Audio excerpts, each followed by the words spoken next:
율법 교사는 성경 박사입니다. 성경을 읽고 외우고 풀이하고 그것을 가르치는 것이 직업입니다. 성직 중에 성직이지만 율법 교사는 불안했습니다.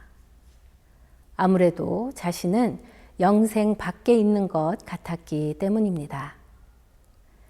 주위에선 그를 부러워했지만 영생 문제에 자신이 없던 그는 자신만을 속일 수는 없었습니다. 그래서 예수님을 찾아왔고 예수님은 언제나 그랬듯이 그에게 대답 대신 질문을 던지셨습니다. 성경에 뭐라 기록되었고 너는 그것을 어떻게 읽느냐? 문제는 성경을 읽는 방법에 있었고 성경을 읽되 어떻게 읽느냐가 문제였습니다. 눈과 입으로 읽는 것이 아니라 가슴과 몸으로 읽는 말씀에 영생이 있음을 그는 알지 못했습니다. 1886년 겨울 서울 정동에 있던 언더우드의 집에 낯선 손님들이 찾아왔습니다. 황해도 장현군 소래에서 올라온 이들이었습니다. 1882년 만주에서 세례를 받고 들어온 서상륜이 의주, 소래, 서울을 오가며 복음을 전했습니다. 아직 선교사들이 들어오기 전에 세례 지원자들이 생겼고 선교사가 자기 마을로 내려와 세례 주기를 기다렸지만 선교사들은 정부의 눈치를 보며 선뜻 지방 전도에 나서지 못했습니다. 그래서 기다리다 못한 세례 지원자들이 서울로 올라온 것입니다. 저희에게 세례를 주십시오. 당신들이 누구인 줄 알고 세례를 줍니까? 기독교에 대해 알고 있습니까? 선교사와 소래 교인들 사이에 신앙 문답이 시작되었고 소래 교인들은 이미 3년 넘게 성경을 읽으며 신앙 생활을 해왔던 터라 선교사의 질문에 막힘이 없었습니다. 그래도 믿기지 않는 듯 언더우드가 의심하는 눈치를 보이자 그들은 두루마기를 벗고 돌아섰는데 등에는 하나같이 나무 십자가가 묶여 있었습니다. 그게 뭐요? 우리는 이미 오래전부터 복음을 전해 듣고 세례를 받기로 결심하였습니다. 서울에 선교사님들이 오셨다는 소문을 듣고 기다리다 못해 올라오기로 했는데 출발하기 전에 성경을 읽다가 예수님께서 예루살렘으로 올라가시면서 제자들에게 하신 말씀 누구든지 나를 따라오려거든 자기를 부인하고 자기 십자가를 지고 나를 쫓을 것이라는 구절을 읽었습니다. 성경에서 예루살렘은 곧 서울이니 우리가 서울에 올라가면서 그냥 갈 것이 아니라 자기 십자가를 지고 나를 쫓으라는 주님의 말씀을 따르는 것이 옳다고 생각해서 각자 십자가를 만들고 지고 온 것입니다. 나무 십자가를 몸에 묶고 천리길을 걸어온 소래 교인들의 소박한 믿음에 신학교를 갓 졸업하고 나온 20대 선교사가 감동할 것은 당연했습니다. 강화에선 이런 일도 있었습니다. 1900년 강화 북부 해안 홍의 마을에 종순일이라는 부자 교인이 있었는데 마을에서 그의 돈을 빌려다 쓰지 않은 사람이 거의 없을 정도였습니다. 그런 그가 성경에서 마태복음 18장에 나오는 예수님의 비유를 읽었습니다. 임금에게 1만 달란트 빚진 신하가 그 빚을 탕감받고 나가다가 자기에게 100데나리온 빚진 자를 만나 그의 빚을 탕감해 주지 않고 옥에 가두었는데 그 사실을 안 임금이 화를 내며 그를 잡아 다시 옥에 가두었다는 내용의 말씀이었습니다. 마을 부자 종순일은 이 말씀을 읽고 며칠 동안 고민하다가 주일 오후 예배를 마치고 자기에게 돈을 빌려간 마을 사람들을 집으로 불러들였고 마을 사람들은 불안한 마음으로 모였습니다. 종순일은 자기가 읽은 마태복음 18장 21절 이하 말씀을 들려준 후 다음과 같이 선언하였습니다. 오늘 이 말씀에 나오는 악한 종이 바로 나외다.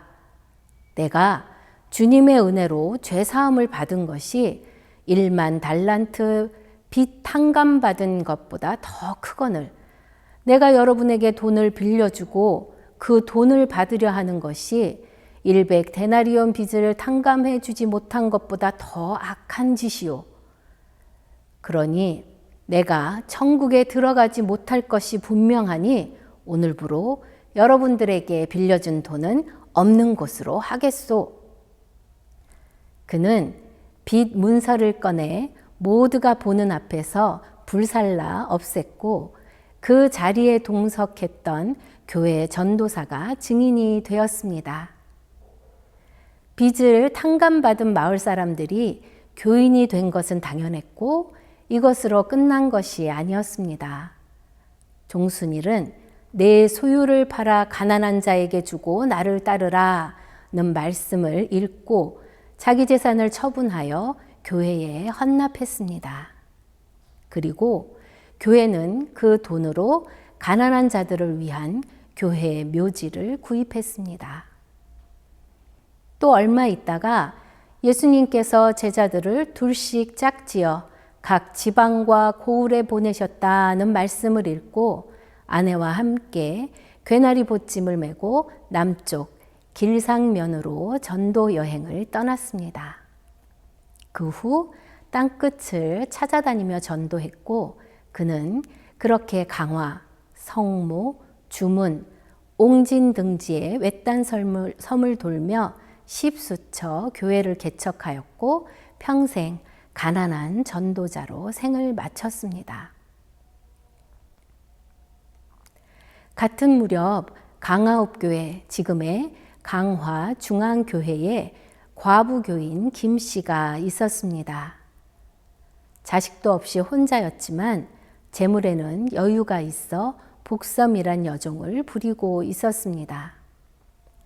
그녀는 80이 넘어 믿기 시작했는데 교회에 나가면서 한글을 배워 성경을 읽게 되었고 그러던 중에 마태복음 18장을 읽다가 18절에서 멈추었습니다.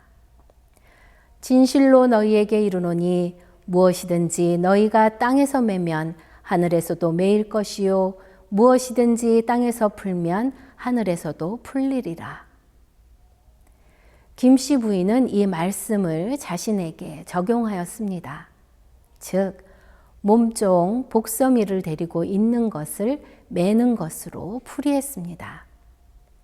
그녀는 다음 주일 교인들을 집으로 초청한 후에 복섬이를 방 안으로 불러들였습니다. 성경 말씀을 보니 우리 주인은 하늘에 계시고 우리는 다 같은 형제라. 어찌 내가 하나님 앞에서 주인 노릇을 할 수 있겠소. 또 내가 복섬이를 몸종으로 부리는 것이 이 땅에서 매는 것인즉 그러고서 어찌 하나님의 복을 받겠는가. 김씨 부인은 문갑에서 복섬이의 종 문서를 꺼내고는 교인들이 보는 앞에서 불살라 버렸습니다. 복섬아, 지금 이후 너는 내 종이 아니야. 너는 자유의 몸이 되었으니 내 집을 나가도 된단다. 그러자 놀란 복섬이가 부인에게 매달렸습니다. 마님, 그럴 수는 없습니다. 제발 나가라고만 하지 말아주세요. 김씨 부인은 전도사의 조언을 받아들여 눈물을 흘리며 매달리는 복섬이를 양녀로 드리기로 했고 종에서 양녀로 신분이 바뀐 복섬이는 정성을 다해 김씨 부인을 섬겼습니다. 김씨 부인 역시 늙음하게 얻은 딸로 기뻐했고 이 광경을 본 교인들의 감동 또한 컸습니다. 이렇듯 한국교회의 초대 교인들은 성경을 문자적으로 읽었고 기록된 말씀대로 실천하였습니다.